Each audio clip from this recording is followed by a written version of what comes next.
Hold up, hold up, hold up. It's that boy Geedy P. Don't give a damn. He cooler than a fan. Walking real tall. Some say he's a man. And I remember even in the interview with Racked Up Ready, he said that I got diamonds in my mouth because Baby and Wayne. This is an interview he did. It's on the radio. It's on YouTube. That's what he said. And even the Bow stuff, I was talking to a dude before about that. The Bow. He had Bow Entertainment or whatever. Now, he definitely made that. It's up there. Oh, that's his. Sure. Yeah. Now, I ain't gonna. Yeah. But the Bow, we already know. Yellow Boy had the stuff. Do that and Bow. Want you bow for that? Want you bow for that? Want you bow, bow. Bow, do that about. Then you get UNLV, Yellow Boy? UNLV had, he made that or whatever and all that. He made just Don't You Be Greedy, rat-tat-tat on you doggo. Wayne did that on the dedication. Wayne do like this. Juvenile made the fucking Set It Off. Bootsy got Set It Off totally different. I wouldn't say that was influenced by that, even though that same time. But the sound, Juvenile got his song Set It Off from UNLV beat or whatever and all that. He used their beat over, and made whatchamacallit whatever, Dragon from the River beat. So everybody's still influenced by something.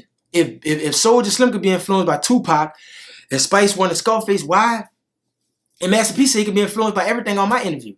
But Baton Rouge act like they're not influenced at all by New Orleans. We just, Baton Rouge, we don't listen to nothing else. Young boy, gangbanging with the green rags. He don't, nobody on Baton Rouge don't do that. So how he started doing that? What influenced him to do that? Young boy influences Lil Fat, which like I said, Lil Fat is heavily influenced by Cash Money and No Limit. A lot of his beats he was making was inspired by Cash Money, No Limit. Even though he got a Baton Rouge sound, but if you know Lil Fat, you know he a die-hard Cash Money, No Limit lover. And his main, and one of his other producers, he had a lot of them. But for sure, I had a good relationship with Ken. And Ken is heavily influenced by whatchamacallit. Pimp C even influenced the sound with Manny Fresh on Back to That Stuff, and he influenced stuff with Trill Entertainment. The label was called Trill, that comes from True and Real from Port Arthur, Texas. So they got a lot of influences. I just don't understand why people be acting like, bro, if they're influenced by something, it take away from their flyness. Like if a nigga influenced you, if I saw you with these tennis, I'm like, damn, that bitch, I like that. I like how you put some shit in your car, your interior. I'm like, damn, I like that bitch. I'm gonna take that and I'm gonna put my own spin to it, but I saw what you did. That everybody do that. I might see a painting in Harlem and say, that's a fire-ass painting in the ghetto with the fire hydrant, with the girls double dutching. I'm going to draw a ghetto picture like that in New Orleans with the shotgun houses, with people barbecuing and all that. So I don't understand it, bro. Like I said, when the dude was like, Dan Rouge doing the dancing with the legs, he was like, when New Orleans people first came down here, he said we hated to see them all day. They want to do second lines all day. They want to do block parties. Every fucking day they got a block party. They want to put the speakers outside and dance.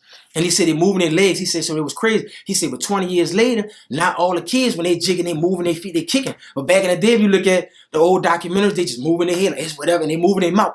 They not moving their legs like that. You put a bunch of Cubans in Miami, Haitians in Miami, Jamaicans down there. That's what you gonna get, what you got in Miami. It's not gonna be like that in Pensacola, Florida, other places in the country or whatever. You put a bunch of Italians in the ghettos in Brooklyn and the Bronx and all that, and Puerto Ricans, that culture is going to follow them. So you bring a lot of people from New Orleans to Baton Rouge or Houston or Atlanta, like T.I. said. New Orleans people kill for something, ain't nobody pay attention. That's going to definitely affect you because now you're going to have Crawford, like Lil Flip. Like even with Sauce Walker, he said in New Orleans, get influenced by Houston, whatever.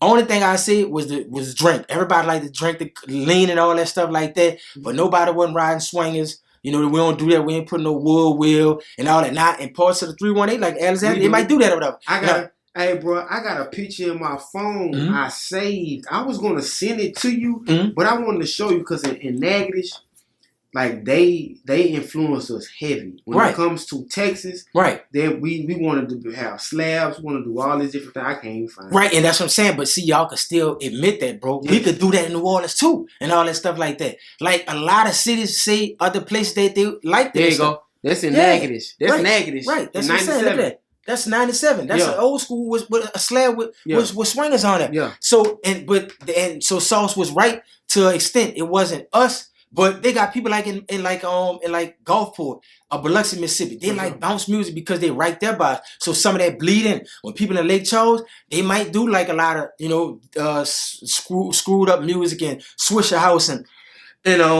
screwed up click. Listen to a lot of Zero because that's where they do a lot of shows at. We don't really bump it like that or whatever down here or whatever. But like I said, bro, Baton Rouge, like when I remember when Webby and them had the song Fox and Boots and that nigga, we be swinging, swerve on them, leaning on that codeine. That like that's still showing Texas somewhat influenced, just like we like Ghetto Boys and all that stuff like that. A lot of niggas know love Scarface. That's baby favorite rapper. I don't know, bro. I just feel like Baton Rouge just feel like I'm trying to take away, if I say they got influenced by something. That don't take away that they got a jig sound that's popular.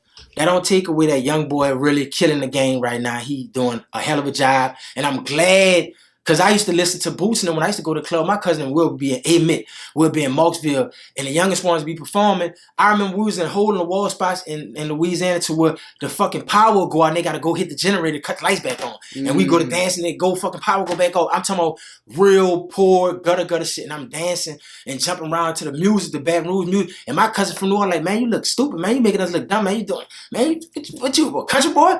That's what they were saying. I'm like, damn, I can't just like the music. So before I was even a blogger, I was catching hell. The youngest one could tell you this at the Same Enough Project.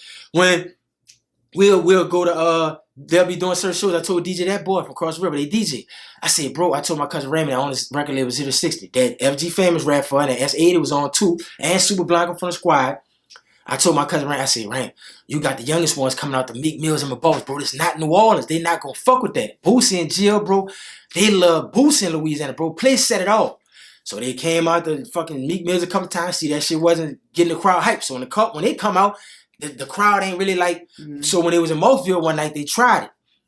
And anybody from Marksville that's watching this, know I'm not lying. But they came out to that, set it off. You want to talk shit? You want to, the whole fucking crowd set this bitch off. You know, when that shit dropped, they called me bad at the whole crowd. My cousin looked at me and I looked at him. And he was like, damn, nigga, you right. That night wound up being one of the best shows that they had in Louisiana. For the youngest ones, they know that. And after that, they got rebooked. And they had a lot of love. The girls was going crazy over them. When they got back to the room, they was all trying to get to their hotel and all that shit. But they set it off that night. But I knew that because I understand the market. I understand where we at in the world. And I fuck with Baton Rouge. So for all the people that try to act like I don't like them, like I said, it's just a false narrative. Like I said, when Pimp C felt a certain way and he knew certain shit because he was a student of the culture, he was going to speak his mind. Niggas just mad at me because a lot of niggas don't want to be educated. You a college boy. You went to college. You like education. You like to know the origins of things, how they started and what influenced it to go from this to that. Like, it had to have a start or something might have inspired it, but then you might have put a spin on it.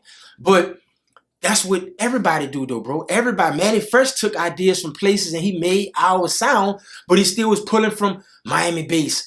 Shit, he might have liked it from New York and all that. Shit, he might have liked it with the brown beat coming from England, but then, you know, coming from the Bay Area or whatever and all that stuff like that. So it's just certain things, bro, that, you know, with the guy Cameron. So it's just certain things that if Cameron can influence New Orleans, bro, and say when we was in Harlem, and Harlem one of the most flyest places in America. It is. And they cocky as hell. So for a Harlem nigga, that's one of the most notable Harlem people to say that we looked up to Cash Money No Limit. We wanted to be like the Hot Boys. We wanted to be like No Limit Soldiers. We was influenced by them. That's why Cam was doing the whole military stuff, the G-Unit shit. That come a lot from what Master P was doing and all that soldier shit. Dolph, culling all his cars, camouflage, that's influence. When Key Glock named his fucking record label Cutthroat Committee, that's influence. But if I say that, I'm hating. If Young Boy make 3,800, baby, I'm hating. If he do a song with C Murder, that's just palm. No, at that point, it's influence. But in influence, you can still find your own thing. So I'm glad that they listen to all their music in their city, in their club, just like how Detroit do. Detroit versus everybody. They feel like ain't nothing bigger than Detroit. But Detroit people still was influenced by Cash Money. That's why a lot of them like to stunt and show off. That's why Big Meech wanted to be like a baby. Because he had the money in the streets, but he could never be that big CEO like he wanted because nobody just really wasn't feeling whatchamacallit like that. But Luther Venture like that. But I'm saying it to say that Detroit, the Doughboys Cash Out, the album cover, We Run a City. That's the big timers cover. That's influence. So if I'm pointing this shit out and all that, then people will get mad, bro. But the facts, the facts is the facts.